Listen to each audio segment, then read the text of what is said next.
Hey guys, it's me, Ria. I just thought I would stop and do a quick video and use my time wisely. I'm having some work done on a truck, and it's going to take about an hour and a half. And I've been wanting to do this when I get home, so I'm like, what the hell? I'll just go out in the parking lot and do it now. And what is it to do about? Is more about that multi-dimensional self, more about those parallel timelines all existing now, more to do about our aspects, the aspect of ourself, how we're experiencing many different dimensions, all in the now. Well, I have the perfect example of this, and it really, really hit me.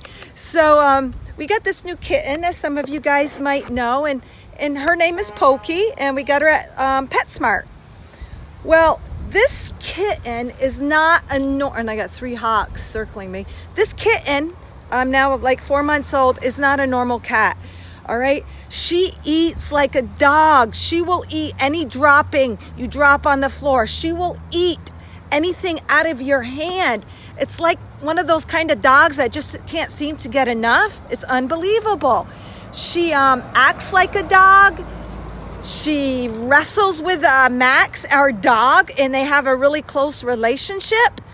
Well, Pokey happens to rhyme with the name WOKI. So my son Caleb was living with us, and he got the puppy WOKI, and WOKI was a beautiful dog. He trained WOKI perfectly. It loved the household.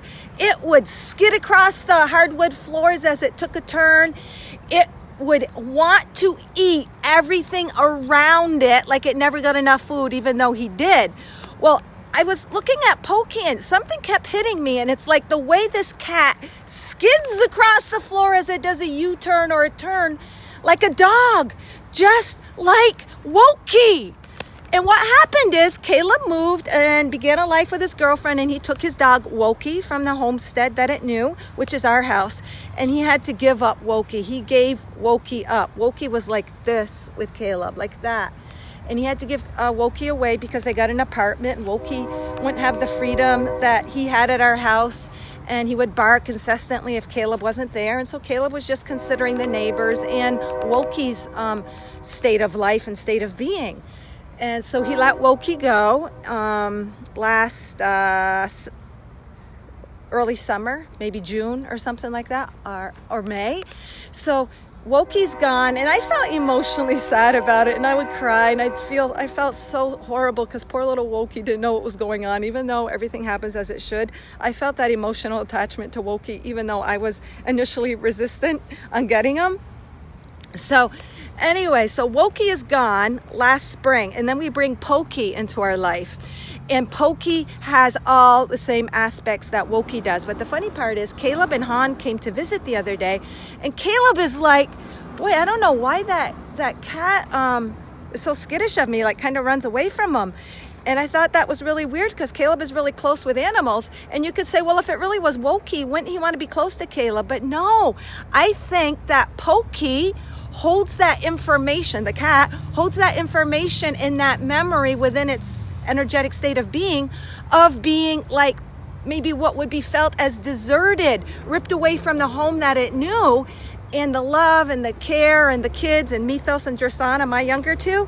And I'm like, this all makes so much sense that WOKI and Pokey are the same higher self. They're aspects of one another, having a multi-dimensional experience, just like we do as humans, just like we do. It just blows my mind.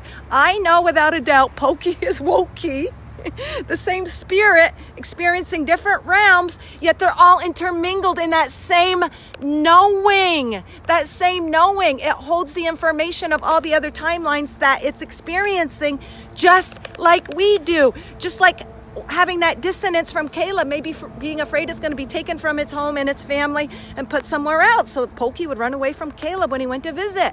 I swear to frickin' God, the whole family thinks that Pokey, the cat, is really WOKI, the dog.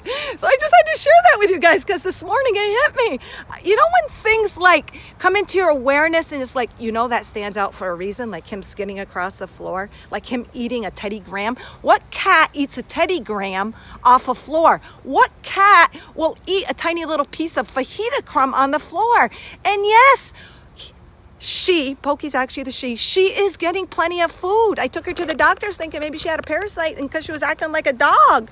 But it's not that. We had her dewormed and she still does that. So I just wanted to share that and show you guys, like the video I did the other day, how someone in your reality will act, look, you feel that same energetic imprint of that person being representative of someone else you knew in a different linear time of your life, because it is really that same person. So I just wanted to share that because it amazes me. And so I was telling someone that, and he says to me, well, that's pretty far-fetched. And to me, it made common sense. It was not far-fetched at all. It totally clicked. It totally was like, yes, that's who Poki is. Poki is WOKI. And Mythos too, my son Mythos really missed WOKI and asked about WOKI, and Poki is really close to Mythos, and we adopted Poki as Mythos's cat because he just would talk about WOKI, and he likes that interaction of the animals. So it just all makes so much sense in his connection to Max, our dog that he did know. So I'm just giving you food for thought and to make you maybe look at life a little differently in your relationships, or when you see those similarities, those interconnectedness. It is really truth, guys. It's truth. Don't let the ego mind try to dismiss or make you not see something from a higher perspective due to the human mind's limited way of thinking. What we were taught, time is linear, you have one life, you die and that's it, you go on to heaven or whatever, but you only have this life. No. God is abundant, life is abundant, so it only makes sense that we would have the experience of abundant lives simultaneously. All right, guys, so it's kind of hard for me to see the comments out here. Good morning, everybody who's there. Hey, Cal. Hey, Bodacious. Hey, Joey. So I just wanted to share that with you guys because I find that kind of stuff fascinating, and I find the undercurrents of life, or the overseeing currents of life, the deeper energetic happenings behind the scenes that might seem limited to the human perception, but it really is so intricately deep woven web of energetic love that we're all experiencing all at once. So I haven't shared this with Caleb yet. I'm gonna be interested to see what his take is on it because it's just blows my mind. So so my engine light was on, so I just brought it in to see what's up, and I guess there's a little broken valve they're fixing. So thought I'd use my time wisely. I just love sharing this stuff, and I can see it from the human perspective of being so ridiculous, and I can laugh at it from the human perspective. Yeah, I embrace it from that higher God self perspective. It's just don't dismiss those coincidences. Don't dismiss those similarities, guys, and don't dismiss reaching for that mind-blowing concept you may have, because it is real. It is real. All right, guys, I love you. I'll talk to you later. And guys, where is it? Where's the sun? It is so beautiful today, guys. On my way back from dropping Mythos off here to the dealer, it was nothing but sun. So this is what you guys are. The sun is the perfect reflection of the love and light that you guys are. And when you open up to those greater awarenesses, okay, let me show you the hawk over here. I don't know, can you guys see that? See that hawk? Where is he? Where's that hawk? Ugh! He just went in front of the sun. He went in front of the sun. He's up there, guys. This is just, there was 3 of them. Oh, shoot. I'm trying to find it. I can't even see if you guys can see it. Oh, there he is. There were 3 of them circling over me as I was telling you the message. The hawk, see him over there in the sky, guys? They represent seeing that higher awareness and perception, and it's no coincidence that there were 3 of them almost circling over me as I hit the live button. All right, guys. So yeah, like I was saying, you shine your light more when you allow yourself to gain the higher perspective, because then you see the light in all, and you see how it all interconnects and intersects, and it's just the greater illumination of love. Okay, there we go. All right, guys, may you all shine with the entirety of all the light that you are.